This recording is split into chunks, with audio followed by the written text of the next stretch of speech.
করে তারা দলবল নিয়ে আসতেছে, আমাদেরকে শেষ করে দিবে, নিষ্পেষিত করে দিবে। আপনি যে করে হোক আপনি তার ব্যাপারে একটু বদদোয়া করেন। আল্লাহ পাক রব্বুল আলামিনের বান্দা বালাম বাউর পয়গম্বরের ব্যাপারে যখন দোয়া করলেন, আল্লাহ পাক রব্বুল আলামিন বললেন, ওরে বালাম বাউর,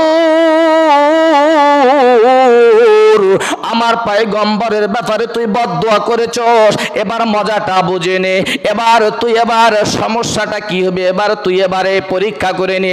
আল্লাহ পাক রব্বুল আলামিন বালাম বাউর যখন আল্লাহর পয়গম্বরের বিপক্ষে যখন দোয়া করলেন, আল্লাহ পাক রব্বুল আলামিন শাস্তিমূলক তার জিহ্বাটা নাভি পর্যন্ত লম্বা করে দিল। বলেন নাউজুবিল্লাহ। নাভি পর্যন্ত চলে আসলো।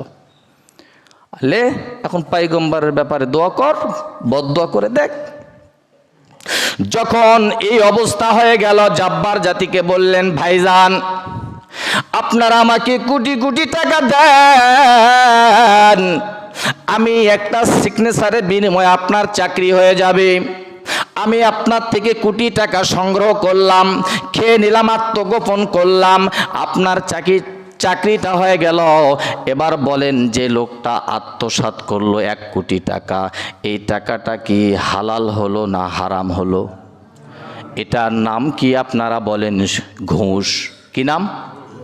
আল্লাহ পাক রব্বুল আলামিন বলেন, বালাম বাউরের কাছে অনেক টাকা হাদিয়া আসলো।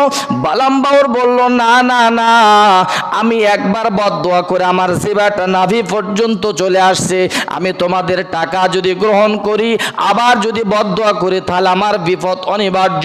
তবে আমি আর সামনের দিকে অগ্রসর হব না। আমি যে ফর্মুলা দিব, আমি তোমাদেরকে যে নিয়ম বাতায় দিব, ওই নিয়ম অনুযায়ী তোমাদেরকে চলতে হবে। আমরা এমন ওই